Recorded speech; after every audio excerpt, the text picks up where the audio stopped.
I started out my passion in music. It's been a lifelong thing. My earliest I sound really dated, but my earliest musical experiences were sort of pre-rock and roll.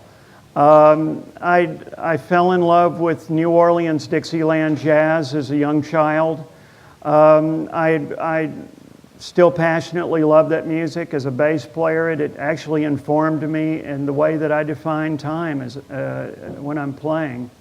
I developed a very passionate love for classical piano and symphonic music and operas, things like that.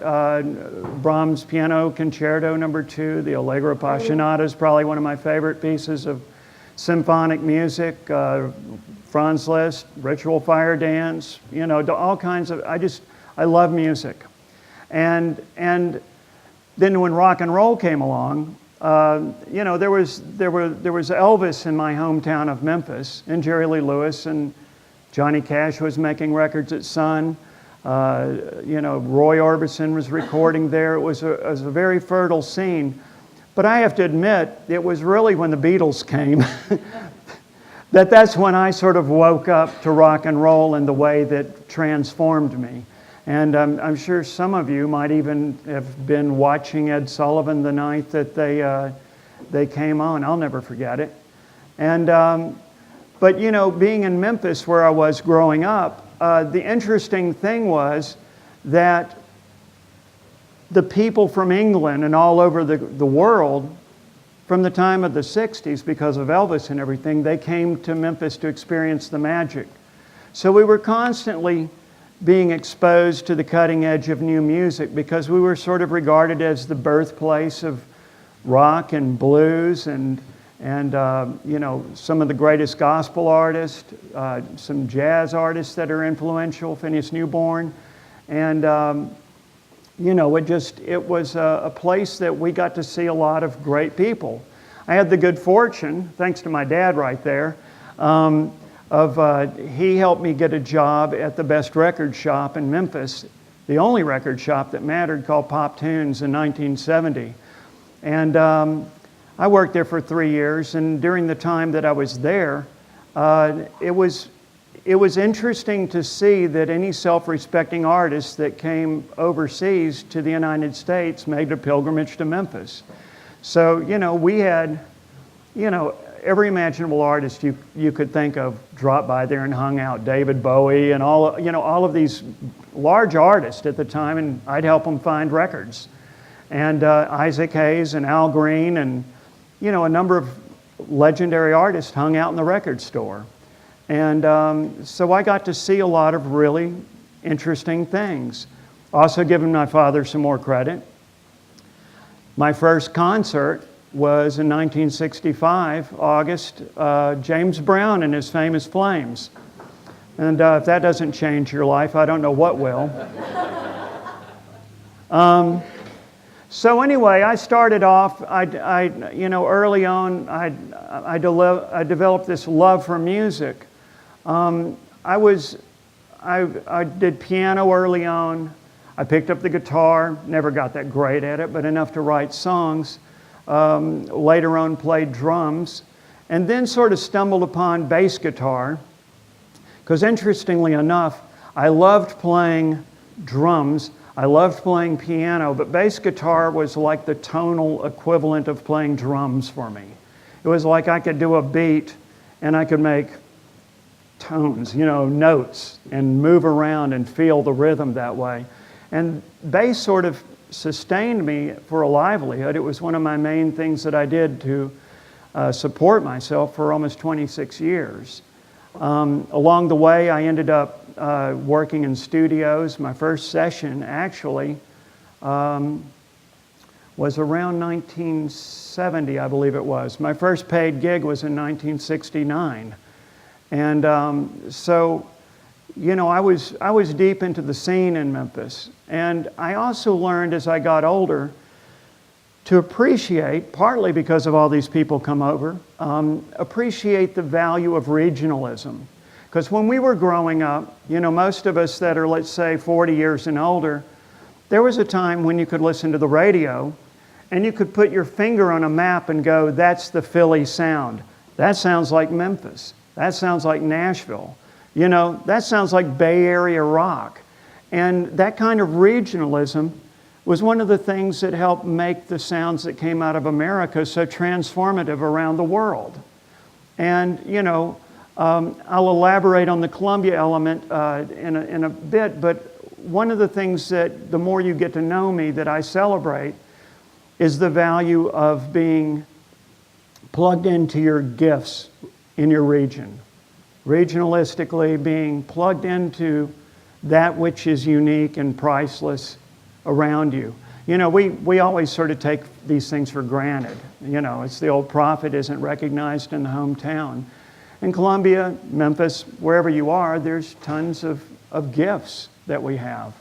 So Memphis was something for me that I began to truly embrace the love of the way Stax records sounded, the way Sun records sounded. You know, when you listen to those Elvis records and you listen to Jerry Lee Lewis and the crazy rhythms and the reverbs and just this unbridled energy. When you listen to Stax and you realize that this was music that was created by the coming together of the black culture and the white culture.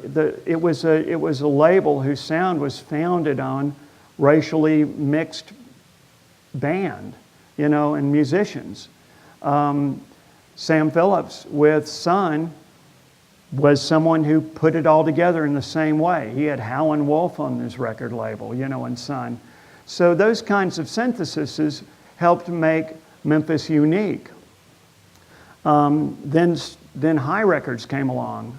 We had Al Green, you know, and Ann Peoples, I Can't Stand the Rain, and all these great songs. It was just such an incredible wealth. And as I also grew older, part of the regionalistic appreciation expanded into Tennessee and into the Delta South.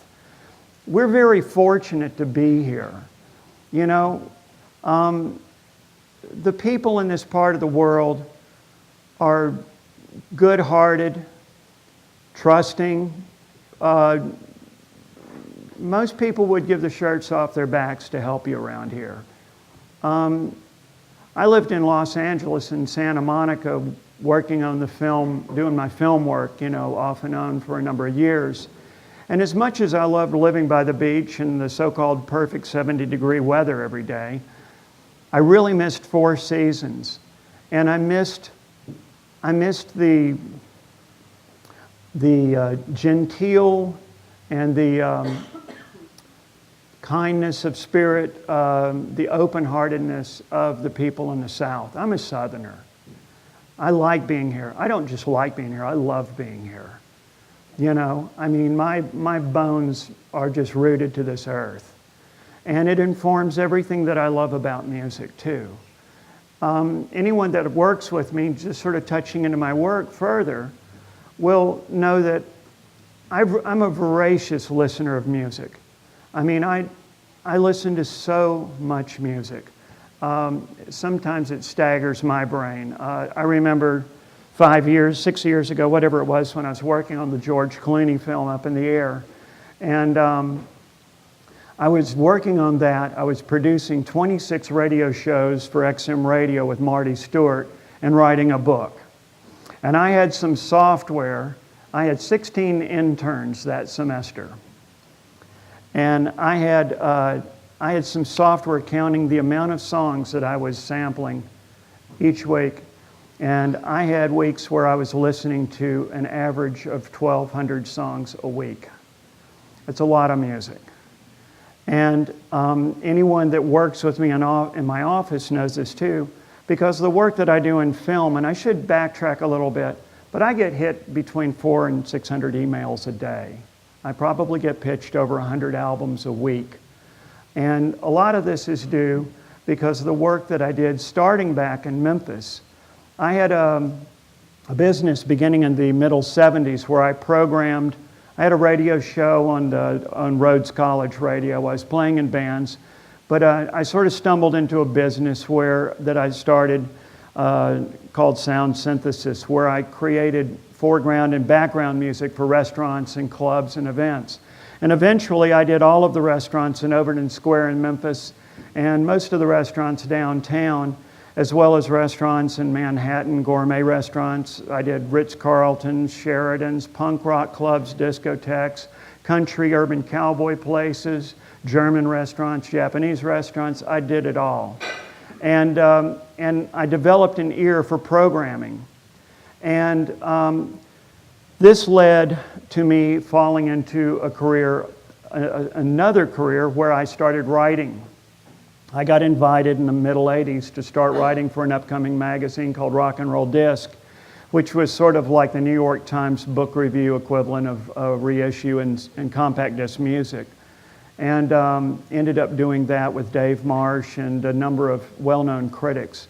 And that sort of started me off into a situation where I started writing for a number of magazines over the years, being published in Billboard Magazine and Mix and Details and Rolling Stone and Guitar Player and just a lot of publications.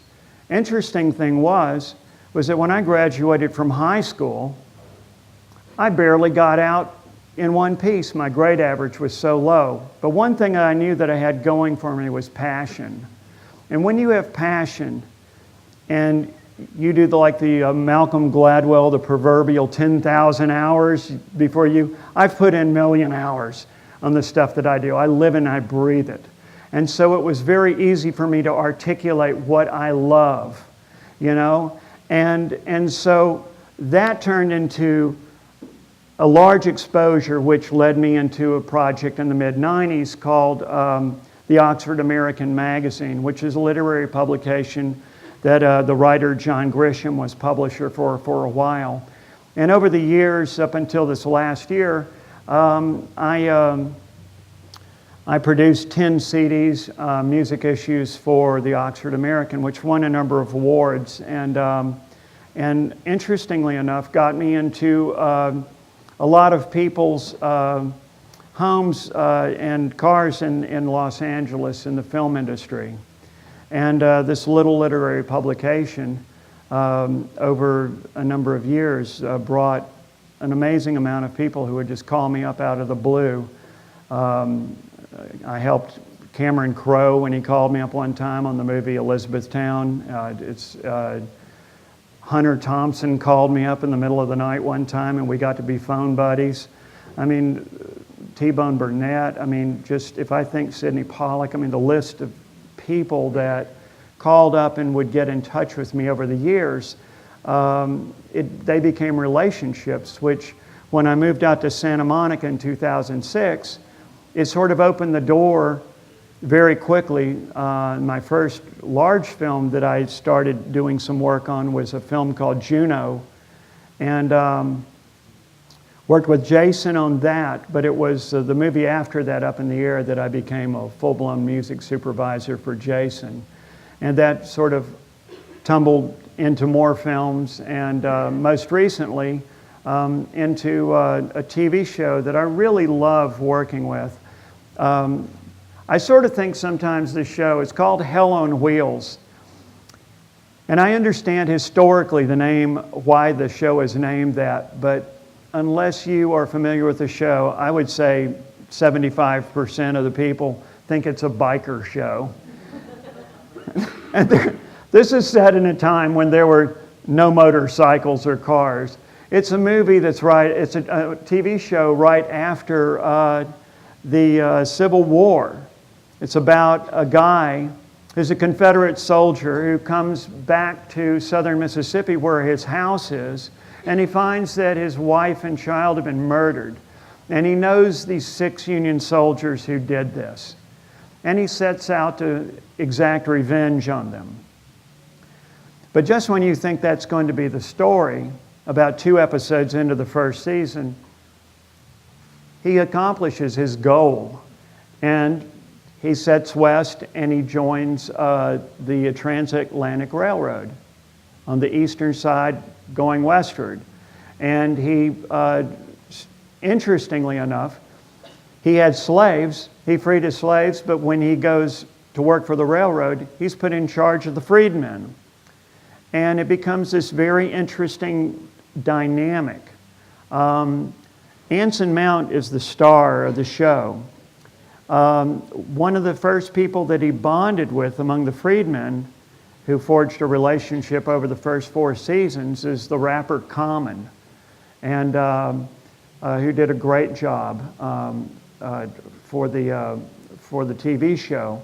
But anyway, there's a friend of mine named Mark Richard who wrote for the Oxford American, but he's a very famous writer. He's written some amazing books. And he is also a screenwriter.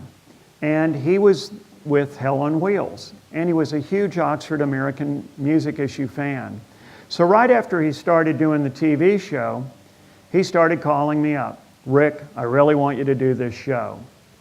And, you know, I've been doing this stuff long enough that really until the check is cashed and cleared in the bank, I get marginally excited. I get a little hopeful, but I just keep my schedule full with other projects. And then when something opens up, it's a pleasant thing. And in this case, at the end of the 3rd season, I got a phone call, an email in the middle of the night from Mark titled Sending a Flare. And it was basically saying, the person we have on board that I've been telling you about for the last 2 years is just not working out. Please help us out. And so the next day we talked on the phone, and I sort of shot from the hip, not seeing any of the footage or anything. And I said, well, I hear this song in my head. And it just came to me immediately by an artist named Skip Spence, who was one of the original members of the Jefferson Airplane, oddly enough. And they loved it. And the next thing I knew it, I had the gig. The first thing that I did, first episode that I did last season was, it was an interesting situation because when you do music supervision typically is this. When you watch a TV show or you watch a movie and there's the scene where, you know, the guy and girl are talking and the Journey song is playing in the background, or someone is, you know, there's a montage happening and there's a love song, or there's something that is playing over that. Anything that is coming out of a radio or a car, anything that was recorded. My job is traditionally, I'm supposed to find that music, you know, and I usually talk to the director, to the producers. We visualize things. Sometimes when you're working on a film, the film comes to you and it's already been cut and they're saying, help, we thought we could do this without a music supervisor. We need a music supervisor. And then I have to figure out how in the world do I plug this in. But in cases, actually in a lot of cases, because the people who call me sort of know what I'm about, they call me and they say, they'll send me the script. You know, in fact, Jason Reitman, when he was doing Juno, sent me the script to Juno actually before it was finished. And for probably 6 months, I was reading it and seeing how it was coming along, how the music was changing. And on Up in the Air, it was the same case. For Billy Bob Thornton's last film that he directed, Jane Mansfield's Car, same thing. He sent me the stuff way in advance, and I had some input on it. On Hell on Wheels, when they hired me, I said, this is what I need. I need the scripts and everything ahead of time. Television is a lot different beast than film, because film is something that can take a long time. You know, people can be developing a film for years, and then it starts to happen. And you know, the thing gets shot, and at the end there's usually 2 or 3 months to sort of gestate, try music, you know, clear it, see what you can clear legally, and push it through. Television's another beast. Television is like, if you imagine like the GM plant, I guess. and they have the car on the assembly line right here, and this one's just a chassis. And this right here has got the front and back of the car in it. And this one here has got some seats in it. And this has got glass being put in. I have to look at all of these episodes as they're moving this way. I can see this one coming because I've had the script on all of these. I've been reading them. I know the arc of the story. And so when it's coming along, I'm thinking, okay, we need a Mormon hymn. We need a saloon piano. We need a brass band for the scene with General Grant. And I've got to think of these things. And then at some point, they're shooting this. Like right now, I've got the first 2 episodes of the next season that I'm working on, and the outline for the 3rd one. So it's coming along, and I'm going, I need to hire some musicians. I need to figure out what kind of music there is. Who can play this? Well, there was a very interesting dynamic that happened with Hell on Wheels, which I thought was a gift from the universe. The gift was this. They hired me as a music supervisor. But I've been writing songs. I've had songs covered by other artists. I've produced artists on major and indie labels. I've written quite a bit of music over the last 40 years. And the first scene of the first episode of Hell on Wheels needed a Mormon hymn. And it was a Mormon hymn during a childbirthing scene that was chaotic, and some guy barges in and starts speaking in tongues, and all kinds of crazy things are happening. And the director and the producer said, Rick, we want it to convey comfort, but we want it to convey strength. We want it to convey this, and we want it to convey that. I'd produced a couple of Mormon female artists about 10, 12 years ago. And as crazy as it might sound to some folks, I actually, in my phone and my iPad, I have the Bible, I have the Book of Mormon, and I have the Jehovah's Witness book. And that way, whenever I need to research something, I've got something on hand. And I was familiar with Mormon theology enough. And so I called up my friend Laurel and Dossett, who was going to try and come here tonight, but she's rehearsing for an artist that T-Bone Burnett produced, and it's killing her that she can't be here because I would love to introduce her. But anyway, I called Laurel up, and then I called Matt, who is Chris's partner over at Muletown Roasters. We have a collaboration for a major TV show with 2 people in Columbia. And what dawned on me about this was source music is usually recorded music, but there were no records back in 1868. And when I thought about it, I started going and looking for hymns and things, most of them recorded by schooled people, choir singers, and people who are serious people, and they want everything perfect. Well, when you're in the Wild West, you don't want that. You want it to have some hair on it and to be imperfect. And so, Matt, Laurelyn, and myself, we sat down and we wrote a song called Safe in the Hands of God. And so just to cover myself, knowing that I was breaking protocol as a music supervisor, I had Laurelyn hooked me up with a guy who wrote out sheet music for me. So it looked like hymnal sheet music. And I sent that and a version that Laurelyn sang for me to the director and the producers. And the director, who was raised a fine old Mormon, said, "This is a fine old Mormon hymn."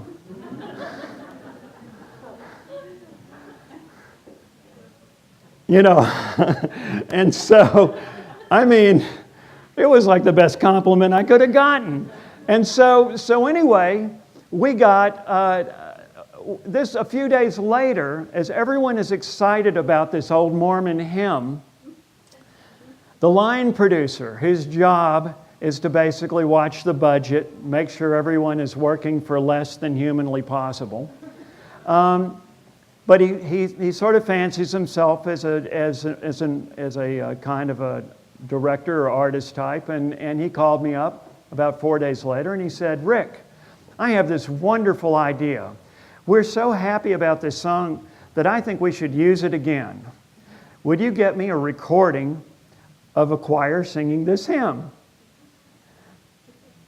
And I remember this because it was the Friday before Easter. And I said, "Well, I tell you what, I'll just go to a church down the street after church service and I'll record them singing this song because I can't find a recording." And being a line producer, he said, "How much is that going to cost?"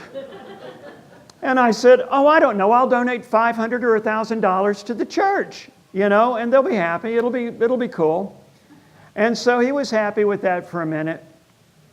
And then he came back and he says, "Rick, we've got to find this recording. We've got to do something about this. Because the idea I have is I want the congregation to be coming down on this guy in the show called The Swede and busting his chops, basically, singing this song aggressively." And so I finally said, "You know what? The song's 4 days old." And you could have heard a pin drop. And Mark Richard, the guy who was instrumental in getting me the gig, he was picking this guy up like in 10 minutes. He says, "Well, as a matter of fact, Mark is picking me up and we're going to go see a movie." And I said, "Well, Tom, do me a favor and don't tell Mark because Mark does not know that this was a new song." And so he says, "I promise." So 2 days later, Mark Richard calls him up and he's laughing. And I'm going, "Holy crap, what is he going to say?" And he says, "The first words that came out of Tom's mouth. This isn't a Mormon hymn. This is a song that was created a few days ago." And fortunately, Mark, who was already a fan of the work I did, said, "Well, that's cool." And by the time that had happened, I had already created a horn band piece for General Grant and worked with Tommy Womack and Will Kimbrough to create music for a drag queen in a saloon. And Will came up with a great song called "Don't Hate Me Because I'm Pretty,"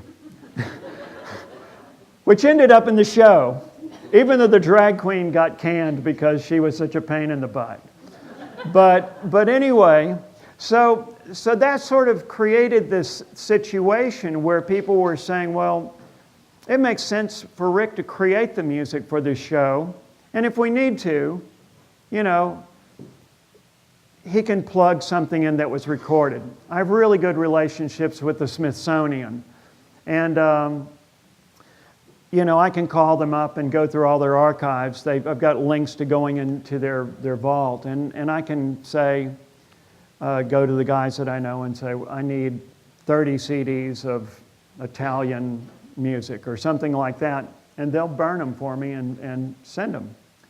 So anyway, in the case of this, I wanted to share with you a few scenes to give you an idea of what I have to do. This first thing that I'm going to show you before you hit play is an introduction to the first, to a brand new character in the 5th episode of last season. And this guy is sort of a pathological, he's a womanizer, he feels entitled. He feels like every woman in the world should love him. But the first scene in here, when you're introduced to him, is a face shot.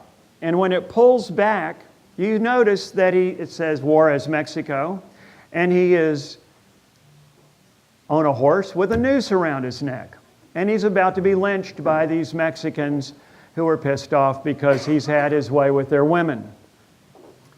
And so the thing that you have to understand about this is there are always people who are wanting to put their mark on things. And in this case, this is a perfect example of that. There was an editor who was friends with the director who wanted to hear a Black Eyed Peas song called "Pump It," which is about as far from Hell on Wheels as you can get. But the director liked the idea. So I was going to play you this scene with Pump It. And then I'm going to play you what we ended up doing. So, but you'll appreciate what I ended up having to deal with. See this.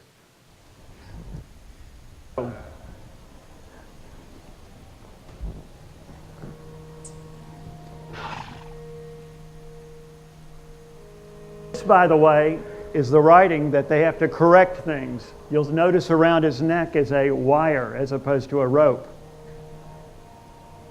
You know, so you'll see. Bueno, estamos al final, pendejo. Dime tus últimas palabras. This guy is a club DJ in Toronto in real life. He's asking for your last words. Billy Zane. Shucks, Jose, I never was much of a poet. Your fancy tongue with these boys' sisters are about to get you hung. Hableo muere. He's real twisted up, ain't he? He sure is. What you thinking, amigo? I'm thinking Virginia City. There's only two in Virginia City. Yeah, you let me figure that part. When? On my say so. Let me señal, Juan.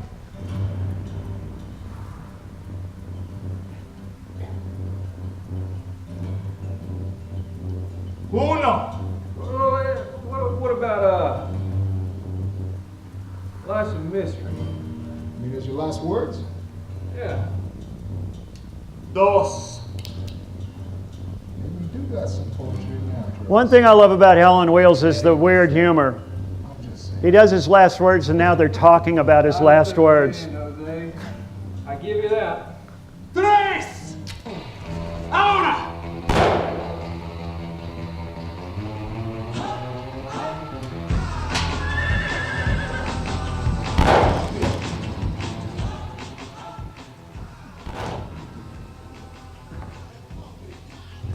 So they sing about turning up the radio and all this stuff, which didn't even exist back then. And those of you that know, also there's an excessive amount of blood there because they haven't digitally cleaned the blood out of the chute yet. Believe it or not, they do that. And so anyway, is this, all right. This is the final version. What I did was I got a friend of mine and a bunch of players that are good friends. I mean, really A-list, legendary, great players in Nashville. And created sort of a mariachi-inspired piece of music. And I got a friend named Grant Lee Phillips, who was actually about 10 or 12 years ago, Rolling Stone magazine, the critics poll voted him as Male Vocalist of the Year, which is quite an accomplishment.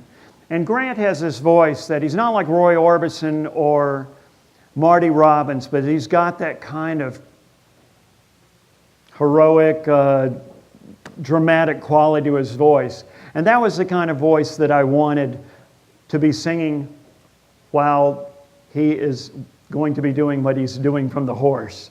And the song basically, the song is called Favorite Son, what we wrote. And I love the humor, the idea of someone saying he's his mother's favorite son. He lit the candles in church. He was the altar boy. And all these things as a good boy. And these things gave him the right to appreciate the love of beautiful women. So it's, you know, it's just totally entitled and pathological. And so it's pretty ludicrous.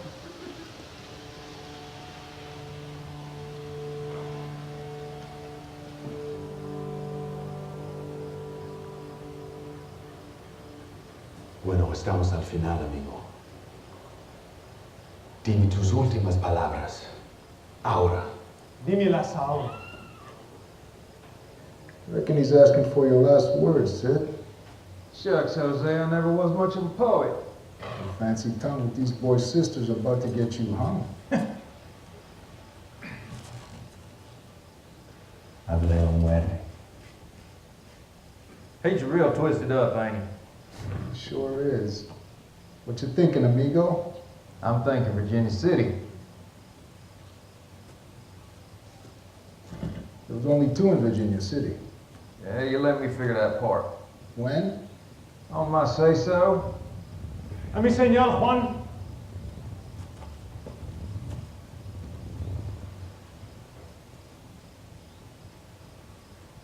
Uno. Oh, yeah. What about, Life's a Mystery? You mean as your last words? Yeah. Dos. Maybe you do got some poetry in you after all, Sid. Well, you mean that or you just saying it? I'm just saying. Honest up to the end, Jose. I give you that. Tres.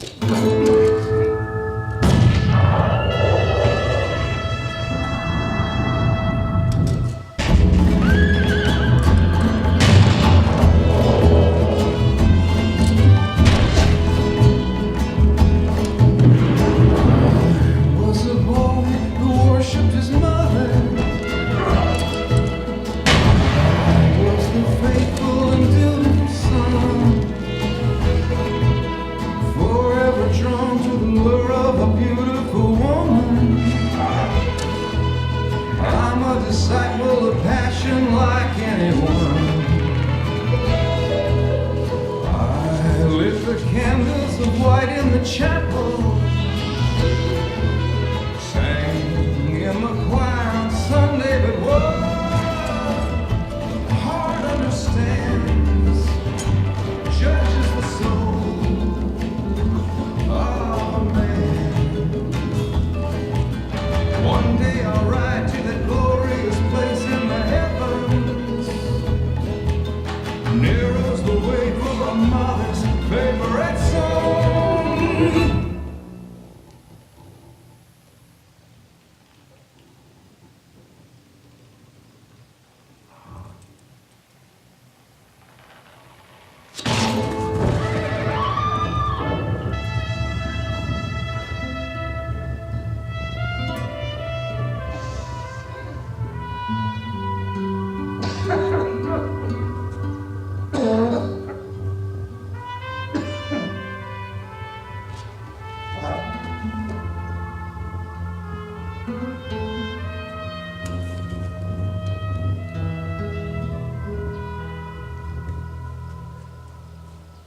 Shut up, Jose. That sure is a mystery, amigo.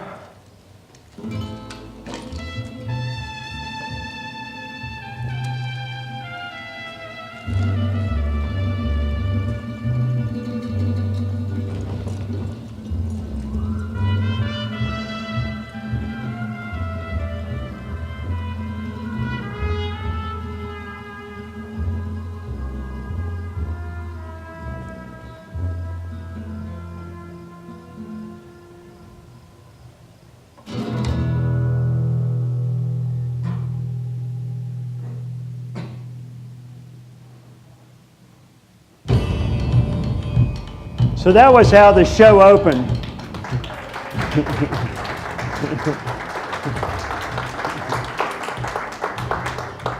By the way, Anson Mount, the star of the show, is from White Bluff, Tennessee.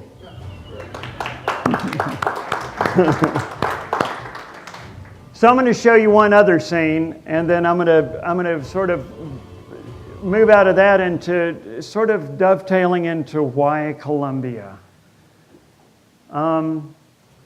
So this next scene that I'm about to show you, this is episode 410. This is our guy Sidney Snow, who you just met, has wreaked havoc on all kinds of situations.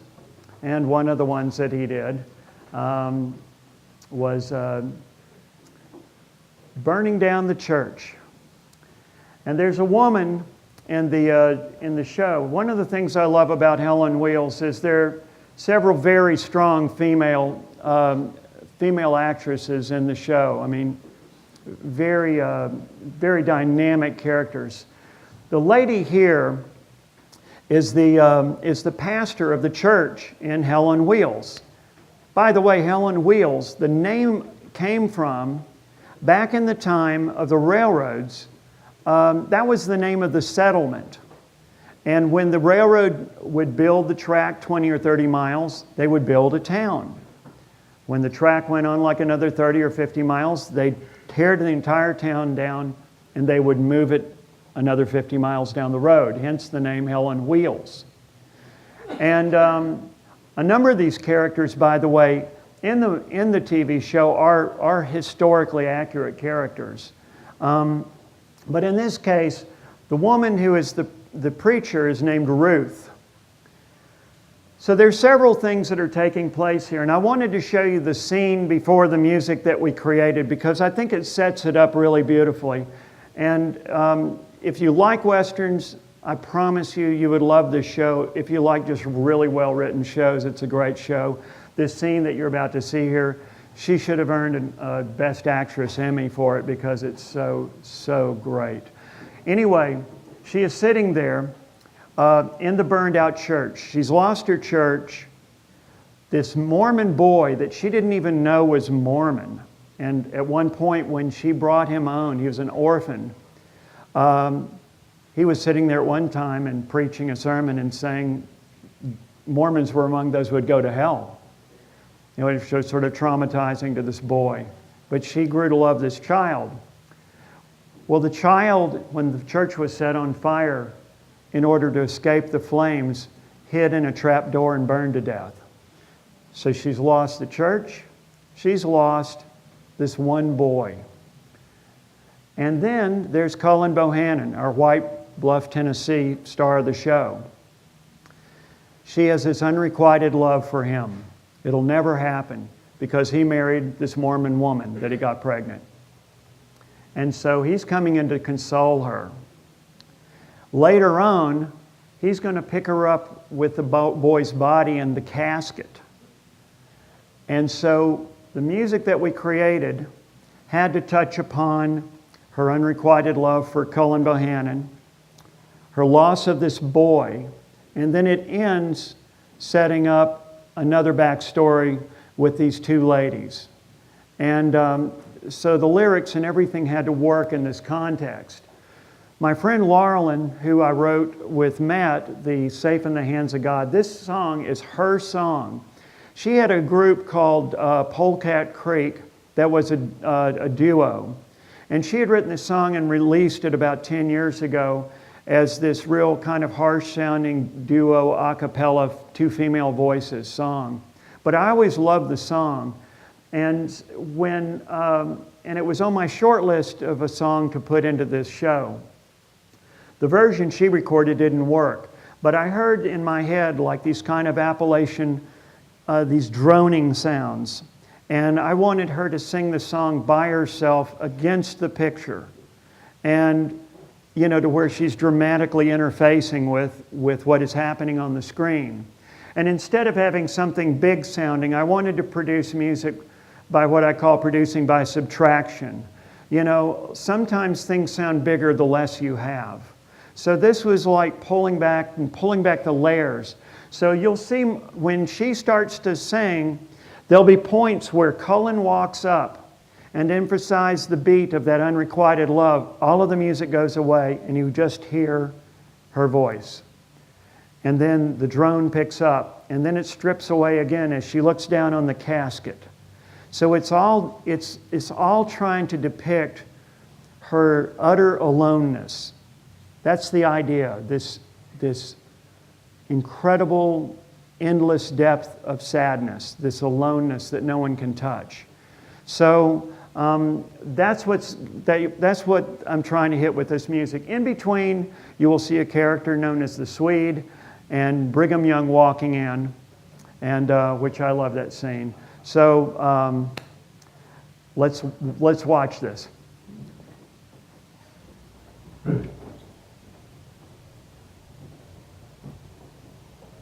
Searched everywhere. Now it's too slow. Stupid.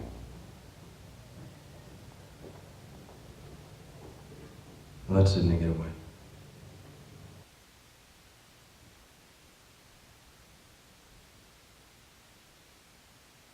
When you first brought him to the church, I wanted to send him to the orphanage. I had no business being anyone's mother.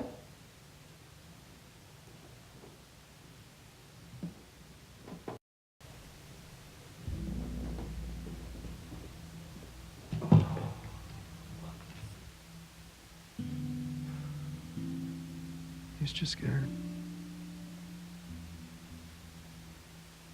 I never learned his full name. Never knew where he came from.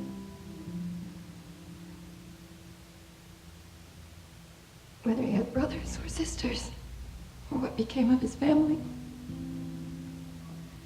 I don't know if he was a colicky baby or a happy one, or if his eyes were like his father's. He'll never go to school. Never have a sweetheart.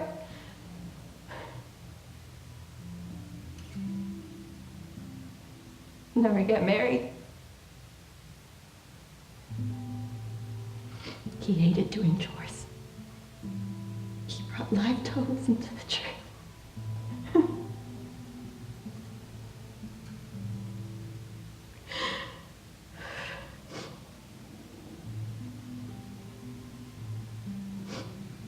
He was wild and headstrong. And I could never get him to take a bath. But he was a good boy.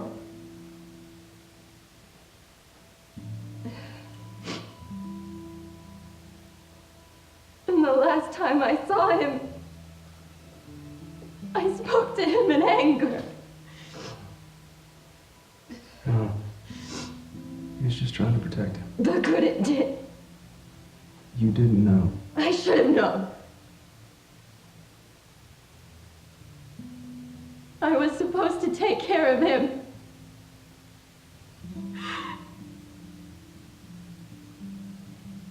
I never deserved to be a mother.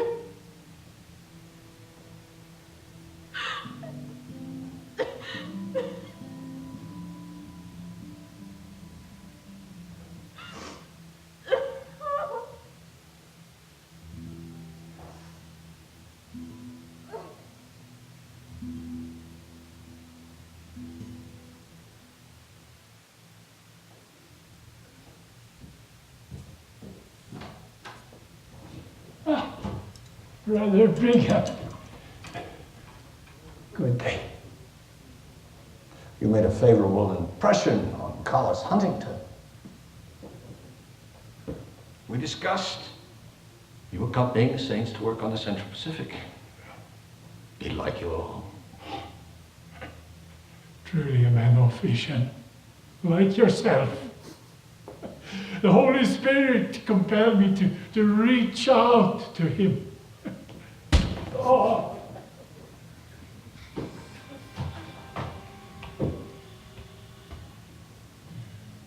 I am God's prophet on earth. Not you. Forgive me, Brother Brigham. I was bested by my pride. Heavenly Father has plans for you here. In the future, it would behoove you to remember your place. Of course. Oh, thank you. Oh, Lion of the Lord.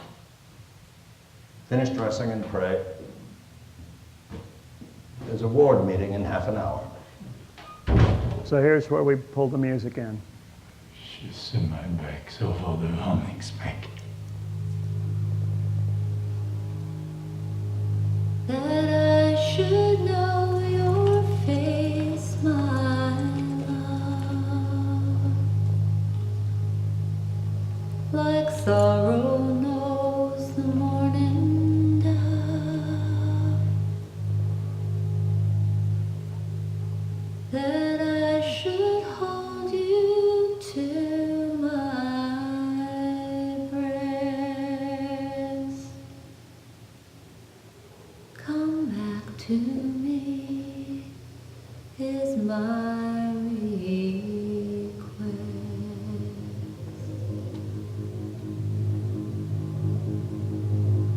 My own true love, remember me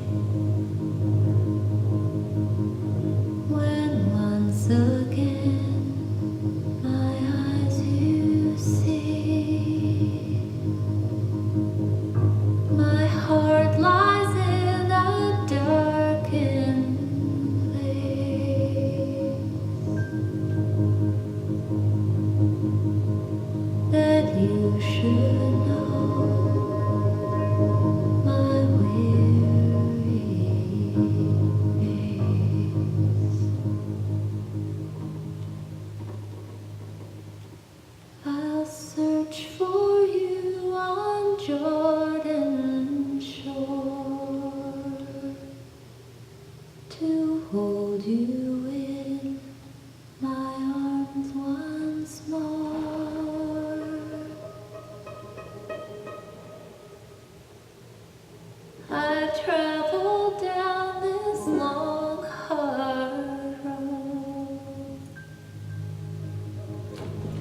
my request. So that was a song called That I May See Your Face. It was real interesting. When we did that, there were thousands and thousands of people around the world who just responded to it immediately.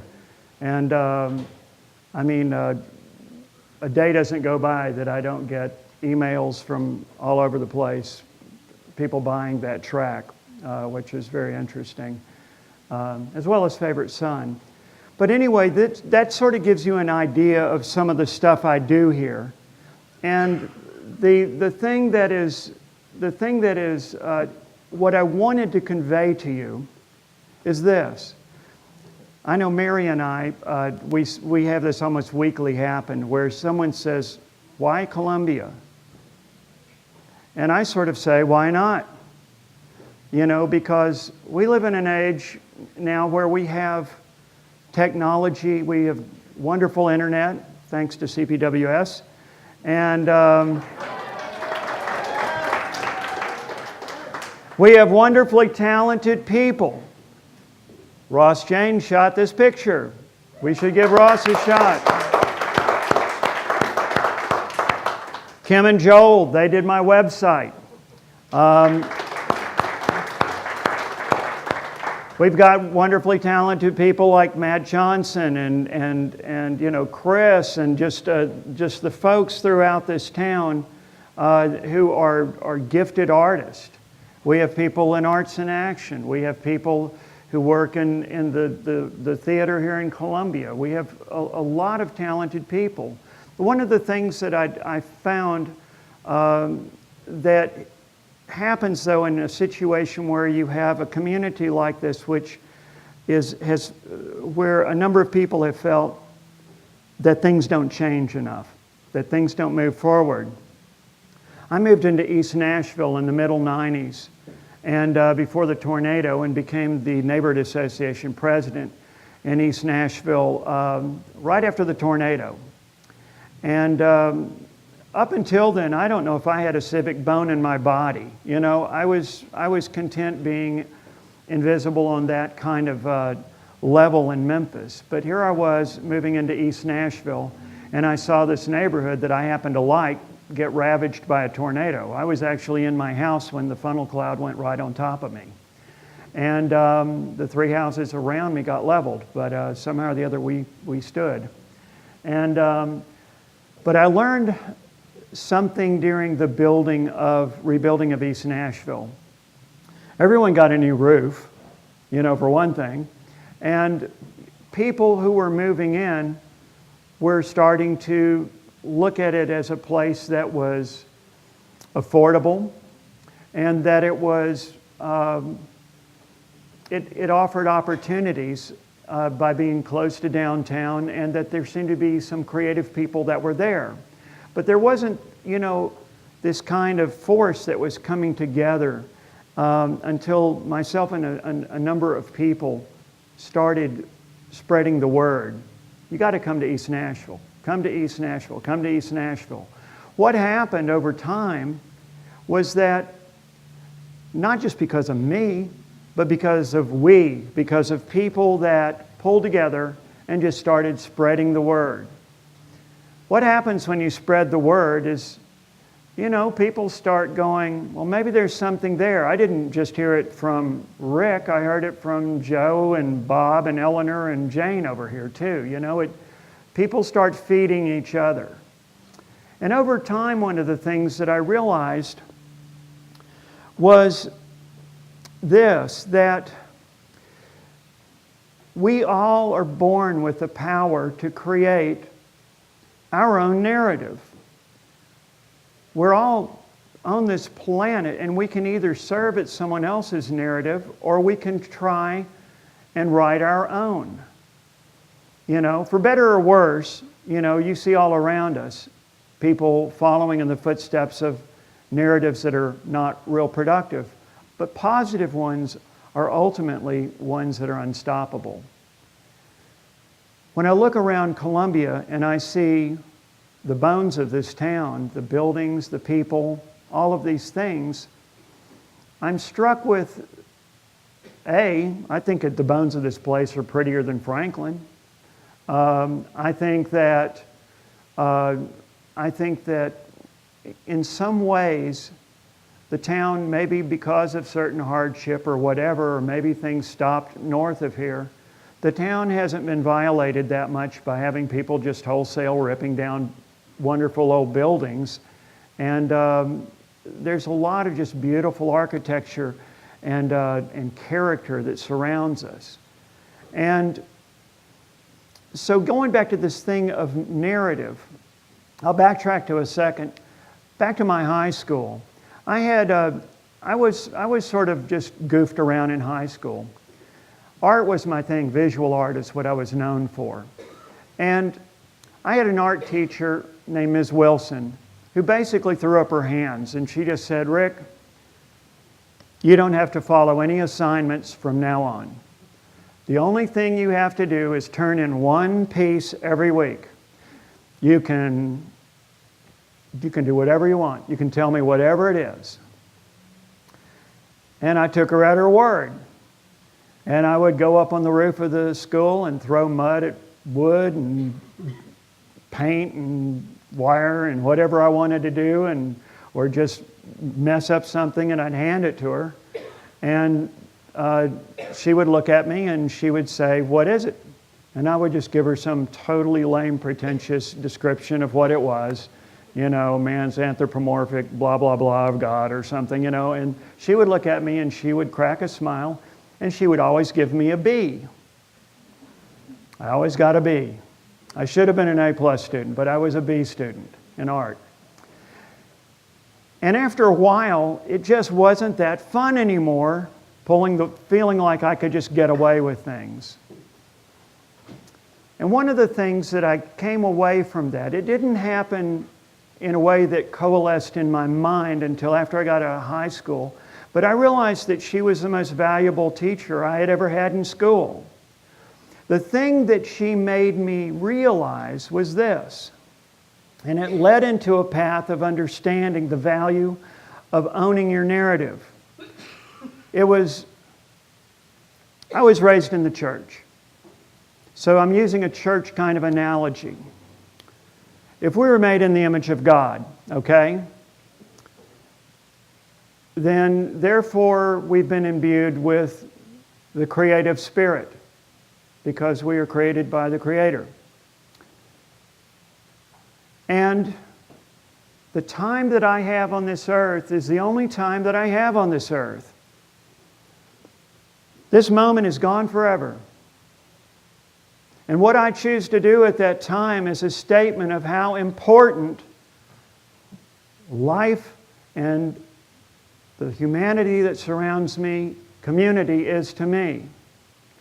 What I realized is that if indeed I am made in that image, again using that analogy, if I am a creator, if I am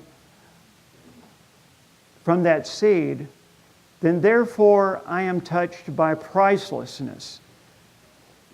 And if I am touched by pricelessness, then the autograph of my life is on everything that I touch. Every moment that I spend is imbued with my respect for pricelessness. How I honor people, how I honor my work. My mother told me years ago, always leave someone with their dignity, even if you disagree with them. You know, because you never know how things will go around. It's true.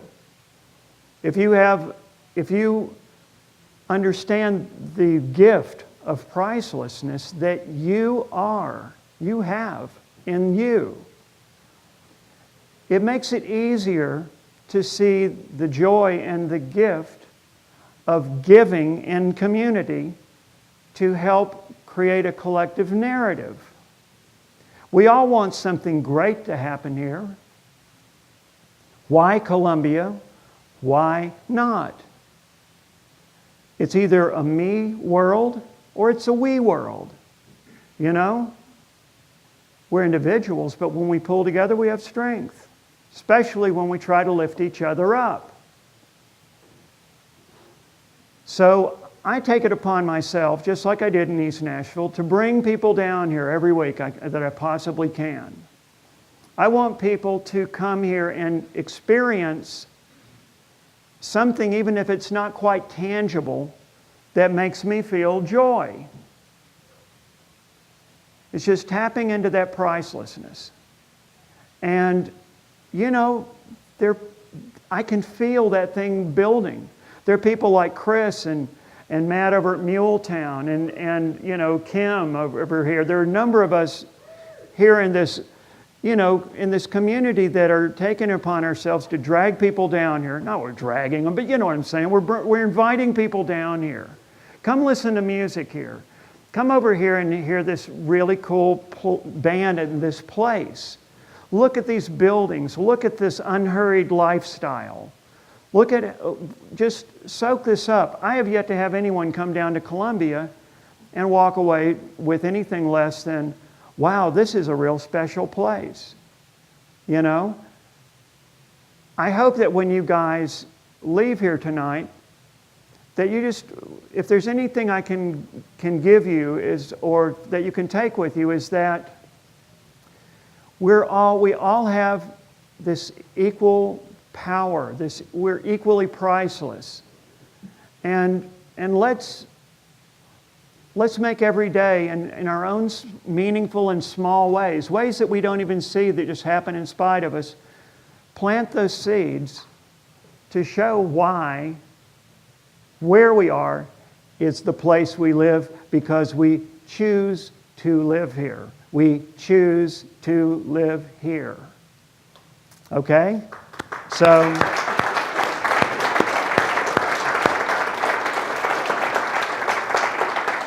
I thank you guys for having me out. I really appreciate you coming in this inclement weather.